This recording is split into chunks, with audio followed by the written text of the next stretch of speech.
नमस्कार। कैसे हो सभी? होप कि all is good and all is well. Transformer हम लोगों ने स्टार्ट कर रखा है। कल एक पार्ट हम लोगों ने बना लिया ट्रांसफॉर्मर का और उसमें आपको मैंने ट्रांसफॉर्मर की बेसिक बता दी कि ट्रांसफॉर्मर जो होता है वो बेसिक कैसे वर्क करता है, क्या कुछ करता है, किस सिद्धांत पे काम करता है और किस किस टाइप के ट्रांसफॉर्मर होते हैं। ये चीज़ हम लोगों ने पढ़ ली। आज उनका विस्तार से चर्चा करेंगे, तो आप लोग जल्दी से आ जाएं, जितने भी स्टूडेंट्स हैं लाइव आ जाएं और उसके बाद हम लोग चर्चा करते हैं। और जो भी मैं आप लोगों से क्वेश्चन पुट करूं, प्लीज़ आप लोगों से रिक्वेस्ट है कि कमेंट सेक्शन ज़रूर आप लोग भरा करें, क्योंकि इससे पता लगता है कि कितने बच्चे एक्टिव हैं जो इस चीज़ को अच्छे से पढ़ रहे हैं, पूरा तैयार कर रहे हैं। और अगर आपको कहीं भी कोई डाउट हो तो आप लोग बता सकते हो, मैसेज कर सकते हो, हमें कोई दिक्कत वाली बात नहीं है। और अगर आपने अब तक हमारा फेसबुक पेज ज्वाइन नहीं किया है फन टॉक्स विद विजय, तो उसके साथ भी आप लोग जुड़ जाएं। व्हाट्सएप ग्रुप और टेलीग्राम ग्रुप का लिंक जो आप लोगों को डिस्क्रिप्शन में मिलता है, तो वहाँ से आप इन चीज़ों में भी जुड़ सकते हो। टेलीग्राम ग्रुप में जुड़ सकते हो जहाँ पे बहुत सारे बच्चे जुड़े हुए हैं, तो आप लोग भी जुड़ जाएं। चलिए, आज हम बात करेंगे ट्रांसफॉर्मर का वर्गीकरण। ठीक है, ट्रांसफॉर्मर का वर्गीकरण में मैंने आप लोगों को बताया था कल कि ट्रांसफॉर्मर किस किस टाइप के होते हैं। जैसे ट्रांसफॉर्मर होता है अपना आउटपुट के आधार पर, अगर मैं बात करूं तो आउटपुट के आधार पर बताया था मैं। एक तो होता है स्टेप अप टाइप का और एक होता है स्टेप डाउन टाइप का। स्टेप अप और स्टेप डाउन क्या है? जैसे मान लो मैंने यहाँ पर एक ये ट्रांसफॉर्मर बनाया है। अगर आप लोगों के नॉलेज में है तो सबसे पहले तो आप लोग मुझे ये बताएं कि ये ट्रांसफॉर्मर किस प्रकार का है। कोर के आधार पर है, सेल है या बेरी टाइप का ट्रांसफॉर्मर है? ये आप लोग मुझे कमेंट करके बताएं, उसके बाद तो मैं बता ही दूंगा। तो अभी मैं आपको बताऊंगा आउटपुट के आधार पर कैसे ट्रांसफॉर्मर वर्क करता है। जैसे मान लो यहाँ पर ये जो हम लोगों ने एक ट्रांसफॉर्मर बना रखा है, तो ये किस टाइप का ट्रांसफॉर्मर है? क्या किसी को पता है स्टेप अप है या स्टेप डाउन है?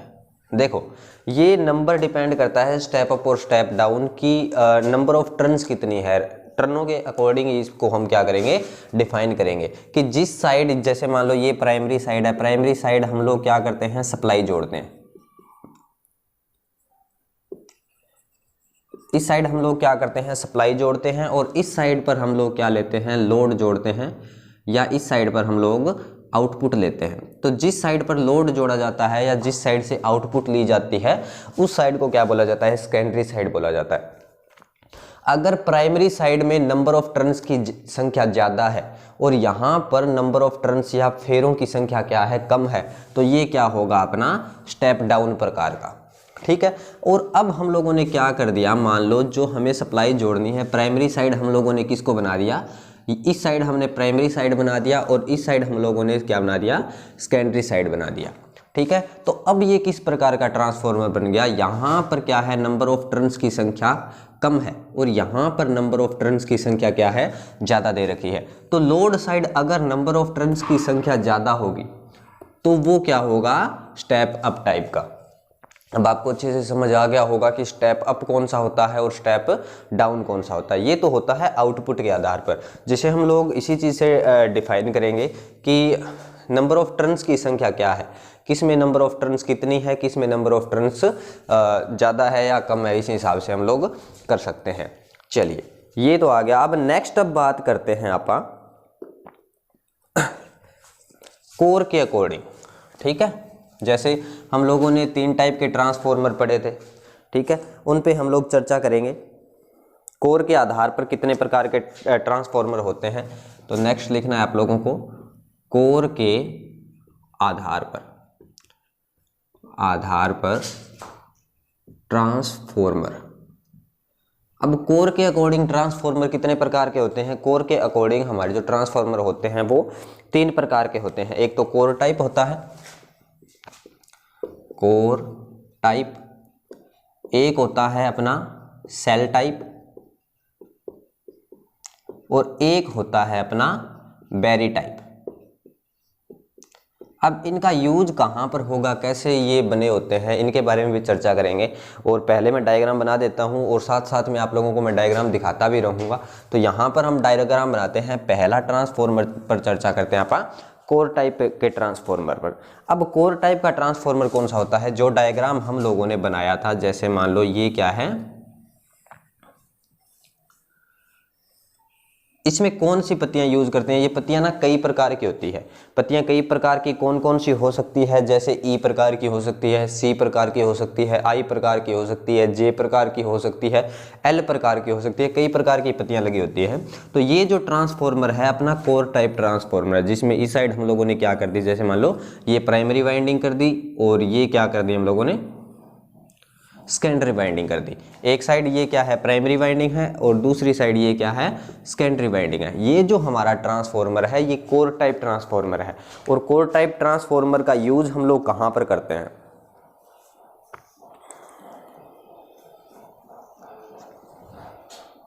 इसमें क्या होगा, इसके अंदर जो कोर है उसकी लंबाई भी ज़्यादा होगी। आप लोग ये चीज़ देख सकते हो कि ये जो ट्रांसफॉर्मर हम लोगों ने बना रखा है इसमें कोर की लंबाई भी ज़्यादा है।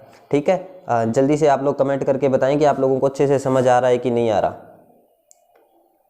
और एक चीज़ और ध्यान रखना कि इसमें नंबर ऑफ टर्न्स की संख्या क्या होती है, ज़्यादा रखी जाती है। ठीक है, कोर टाइप जो ट्रांसफॉर्मर होता है इसमें नंबर ऑफ टर्न्स की संख्या ज़्यादा रखी जाती है। और इन ट्रांसफॉर्मरों का यूज हम कहां पर करते हैं? इनका यूज हम करते हैं अधिक वोल्टेज और कम आउटपुट के लिए। इनका यूज अधिक वोल्टेज और कम आउटपुट के लिए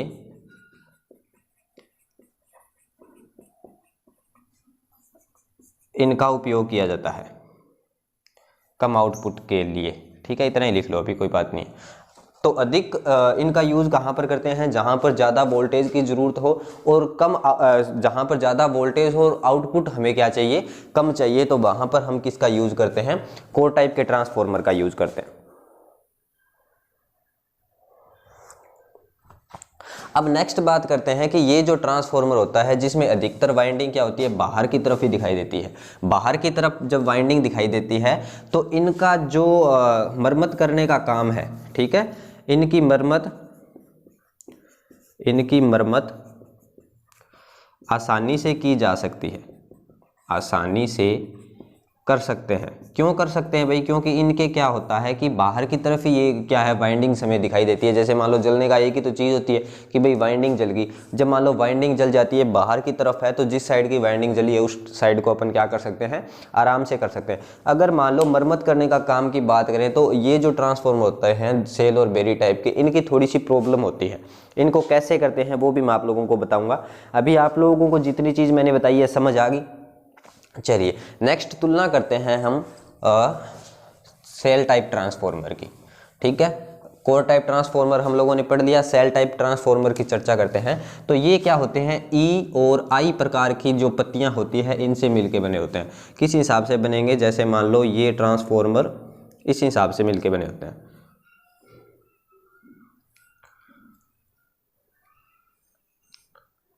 ये जो ट्रांसफॉर्मर होते हैं वो इस हिसाब से बने होते हैं। ठीक है, थोड़ा सा सही नहीं बना ना।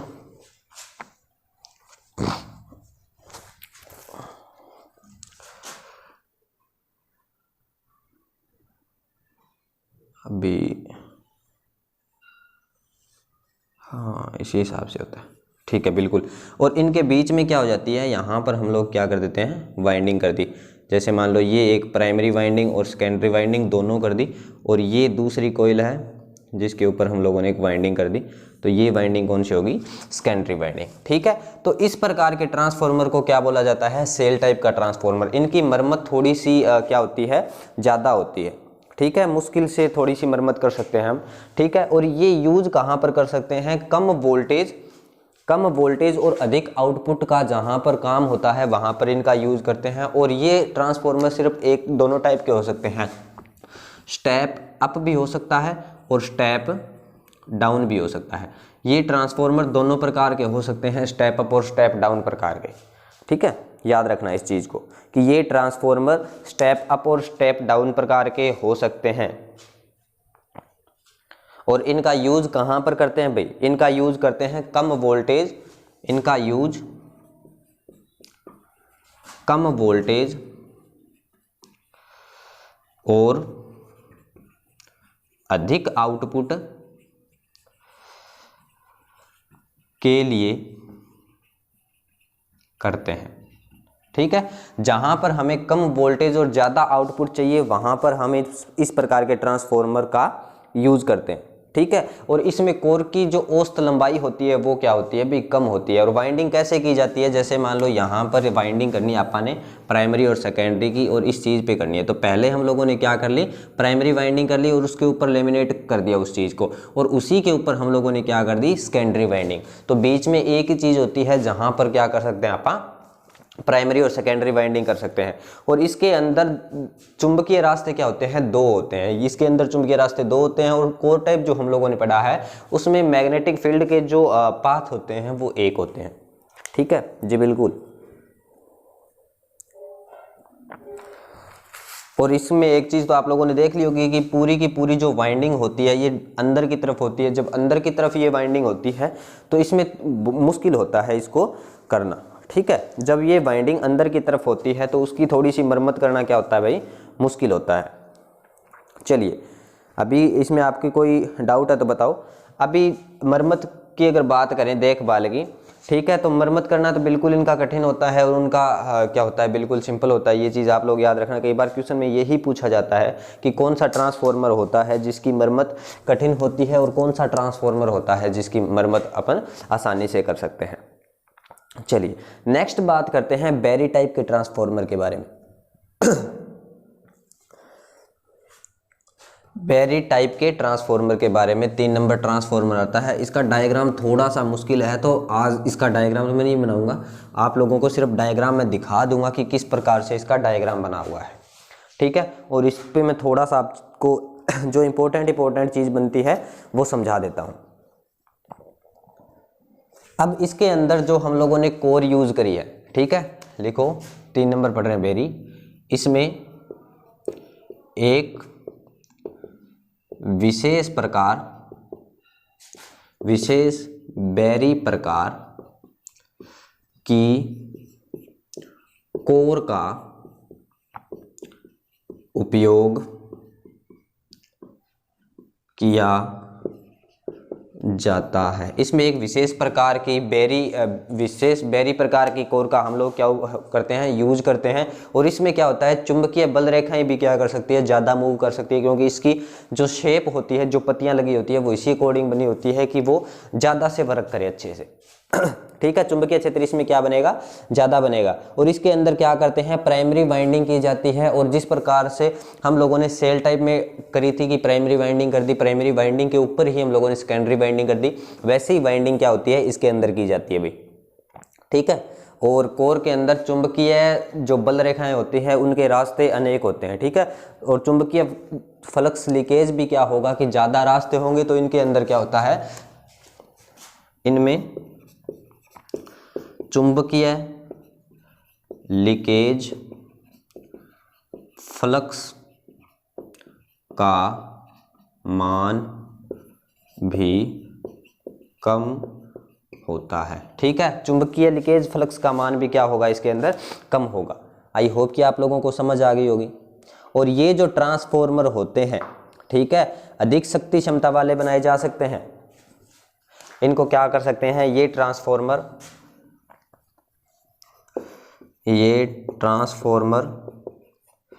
अधिक शक्ति और क्षमता वाले बनाए जा सकते हैं। इनको क्या कर सकते हैं भाई, इनकी क्षमता क्या होती है, ज़्यादा हो सकती है, और इनकी जो शक्ति है वो भी हम लोग क्या कर सकते हैं, इनको ज़्यादा बना सकते हैं। ठीक है, चलिए अभी नेक्स्ट बात करेंगे। कोर के आधार पर कर लिया हम लोगों ने, आउटपुट के आधार पर कर लिया। अब वर्गीकरण करेंगे हम फेज के आधार पर। और आपको मेरी क्लास कैसी लगती है प्लीज़ आप लोग कमेंट करके बता दिया करें जी। ठीक है, चलिए नेक्स्ट बात करते हैं फेज के आधार पर। फेज के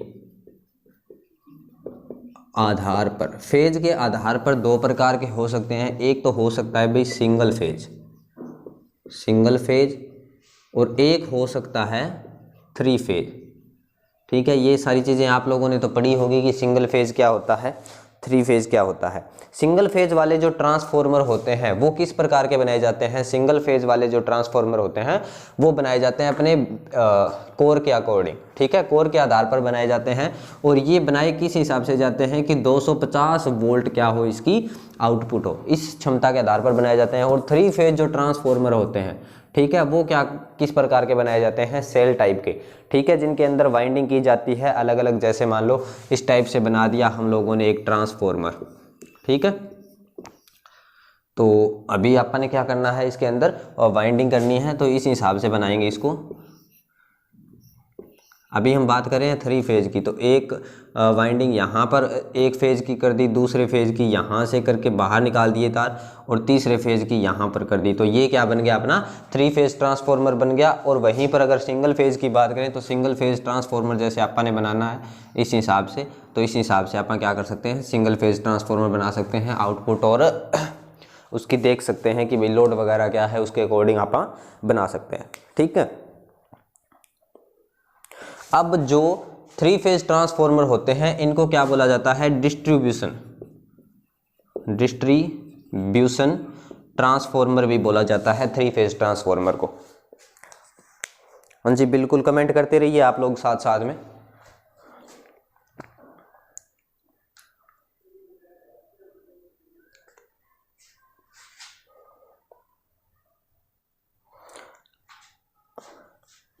आप लोगों ने घर के बाहर वो ढोलकी सी लटकी देखी होगी खंभों के ऊपर इतनी बड़ी ढोलकी सी लटकी रहती है एक छोटी सी, तो वो क्या करती है, वो सिंगल फेज वाला ही है। और गांव का जो मेन होता है, या आप किसी सिटी में रहते हो तो जो मेन ट्रांसफॉर्मर होता है वो थ्री फेज टाइप के होते हैं, जहां पर अपने क्या आती है 11,000 वोल्टेज की सप्लाई आती है, ठीक है। ज़्यादा आसान भाषा में समझा रहा हूँ कि जिसमें अपने 11,000 वोल्टेज की सप्लाई आती है, ठीक है। और वहाँ से आपको ने क्या मिलती है कि 240 वोल्ट 220 वोल्ट की सप्लाई मिल गई, 440 वोल्ट की सप्लाई मिल गई। ये जो चीज़ मिलती है ये क्या आ गया अपना आगे स्टेप डाउन ट्रांसफॉर्मर का प्रकार आ गया भाई। चलिए अभी आप लोगों के लिए एक क्वेश्चन है मेरे माइंड में, कि क्वेश्चन है, जल्दी से आप लोग जवाब दोगे। ट्रांसफॉर्मर की सेकेंडरी साइड को, या ट्रांसफॉर्मर की सेकेंडरी साइड पर न्यूट्रल को अर्थ क्यों किया जाता है। ट्रांसफॉर्मर की सेकेंडरी साइड के न्यूट्रल को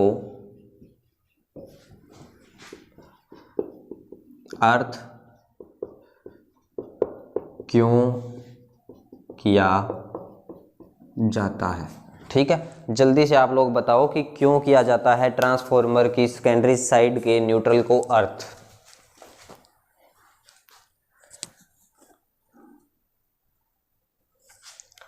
चलिए जी, चलिए जल्दी जल्दी। कितने बच्चों को पता है इस चीज़ के बारे में? शायद आप लोगों के लिए ये चीज़ नहीं होगी मेरे ख्याल से।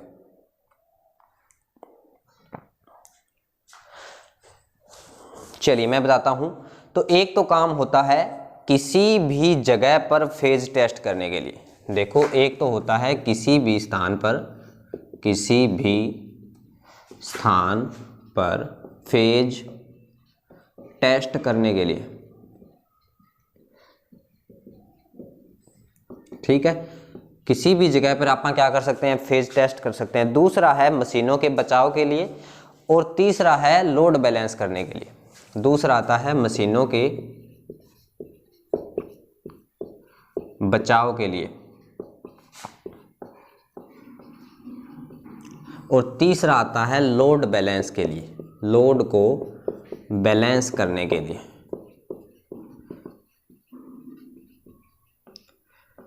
ये शायद आप लोगों ने रॉयल पढ़ी है या कोई और बुक पढ़ी है, तो उसमें आप लोगों ने ये चीज़ नहीं पढ़ी होगी, ठीक है, जो अभी मैं आप लोगों को समझा रहा हूँ। चलिए नोट कर लीजिए, साथ साथ में नोट्स बना लो भाई, काम आएंगे। और अभी नई भर्तियाँ आएगी, झारखंड में भी बिजली बोर्ड में भर्ती आएगी, राजस्थान में भी भर्ती आएगी। आज का न्यूज़पेपर देख लेना, राजस्थान पत्रिका। जिन बच्चों को नहीं पता है तो राजस्थान में जल्दी भर्तियाँ आने वाली है, बिजली बोर्ड की भी भर्ती आएगी, ठीक है। और लॉकडाउन खुलते ही उनके नोटिफिकेशन जारी भी हो जाएंगे, और लॉकडाउन से पहले ही नोटिफिकेशन जारी हो जाएंगे मेरे ख्याल से। ठीक है, तो आप लोग तैयारी कर लें जल्द से जल्द।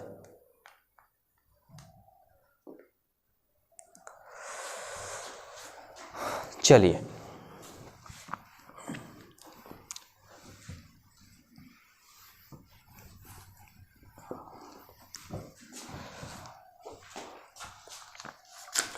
चलिए आगे बढ़ते हैं। नेक्स्ट फेज के आधार पर पढ़ लिया, अब ट्रांसफॉर्मर पढ़ेंगे हम कूलिंग सिस्टम के आधार पर या शीतलन प्रणाली के आधार पर। शीतलन प्रणाली के आधार पर, शीतलन प्रणाली के आधार पर अब ट्रांसफॉर्मर पढ़ेंगे कि कूलिंग सिस्टम कैसे करते हैं। सबसे पहले तो कूलिंग सिस्टम दी क्यों जाती है भाई? कूलिंग सिस्टम का सिस्टम यही है कि उनकी वाइंडिंगों को और उसके जो और पार्ट्स हैं सारे के सारे, उनको क्या रखा जाए? ठंडा रखा जाए, जिससे ट्रांसफॉर्मर क्या ना हो, हमारा गर्म ना हो। और आपको एक चीज़ पता है कि अगर गर्म हो गया तो उसका रेजिस्टेंस बढ़ जाता है, ठीक है, और उसका जब रेजिस्टेंस बढ़ जाएगा तो उसकी जो दक्षता है वो क्या हो जाएगी? कम हो जाएगी। तो एफिशिएंसी को बढ़ाने के लिए क्या किया जाता है? ट्रांसफॉर्मर को कूलिंग सिस्टम रखा जाता है, ठीक है। कूलिंग सिस्टम हम लोग कैसे कर सकते हैं? देखो, कूलिंग सिस्टम 4 प्रकार से हम लोग कर सकते हैं। एक तो प्राकृतिक रूप से शीतलित ट्रांसफॉर्मर। कूलिंग सिस्टम के आधार पर ट्रांसफॉर्मर 4 प्रकार के हो सकते हैं। प्राकृतिक रूप से शीतलन, ठीक है। एक तो प्राकृतिक रूप से हम उसको क्या कर सकते हैं? ठंडा रख सकते हैं। दूसरा सिस्टम क्या है? तेल के द्वारा ठंडा रख सकते हैं, तेल द्वारा शीतलन, ठीक है। तेल के द्वारा उसको क्या रखा जा सकता है भाई? ठंडा रखा जा सकता है। तीसरा सिस्टम क्या है? कैसे रखेंगे? जल दाब द्वारा शीतलित ट्रांसफॉर्मर, जल दाब द्वारा शीतलित ट्रांसफॉर्मर। अब आप बोलोगे कि गुरुजी लाइट के सिस्टम में आप पानी का कहाँ पे यूज़ कर रहे हो? तो बताऊंगा कि जल के द्वारा आप कैसे उसको ठंडा रखेंगे। और चौथा है वायु दबाव द्वारा शीतलित ट्रांसफॉर्मर, वायु दाब द्वारा शीतलित ट्रांसफॉर्मर, ठीक है। चलिए पहले बात करते हैं प्राकृतिक रूप से। प्राकृतिक रूप से तो ठंडा कैसे रखेंगे? जैसे मान लो हम लोगों ने क्या किया कि ये जो ट्रांसफॉर्मर होते हैं पहले तो ये कितने तक बनाए जाते हैं? तो 20 kVA तक, ठीक है। 20 kVA तक के ये ट्रांसफॉर्मर क्या है? बनाए जा सकते हैं। ये ट्रांसफॉर्मर बनाए जाते हैं 20 kVA, किलो वोल्ट एम्पियर तक की क्षमता के, ठीक है। अब प्राकृतिक रूप से शीतलन हम लोग करेंगे कैसे? चलिए किसी को पता है तो कमेंट करके बता दें जल्दी से।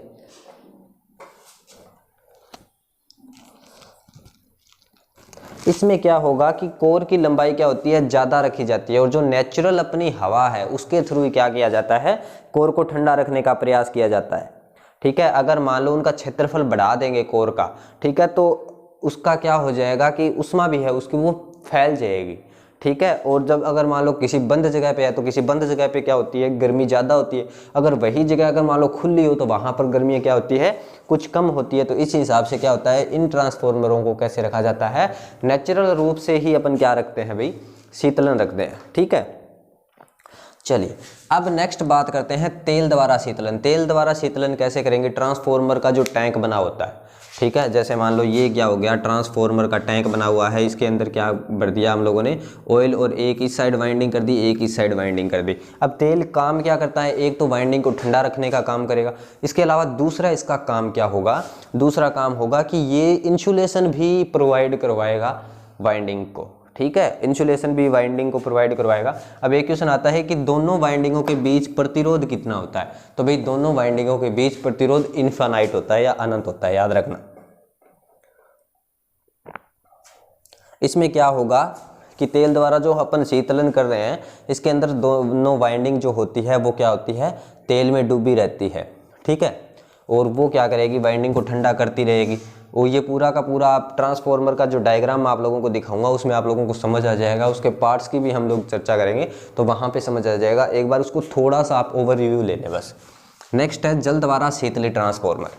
आप कभी किसी आइस फैक्ट्री में गए हो या किसी डेयरी के अंदर गए होगे तो वहाँ पर क्या होता है? गैसें चलती रहती है, और गैसें चलती रहती है और उनके ऊपर क्या होता है कि पानी चलता रहता है, ठीक है। तो वो पानी का काम क्या करता है, जैसे मान लो यहाँ पर इस हिसाब से पाइपें लगी होती है और इनके अंदर क्या होता है, पानी चलता रहता है सारा दिन, 24 घंटा पानी चलता रहता है, ठीक है। तो उसके अकॉर्डिंग अपन इसको क्या करते हैं, ठंडा करते हैं कि वो भाई इसके अंदर ना जाए पानी, ठीक है, बाहर से इसको क्या करता रहे, ठंडा करता रहे, ठीक है।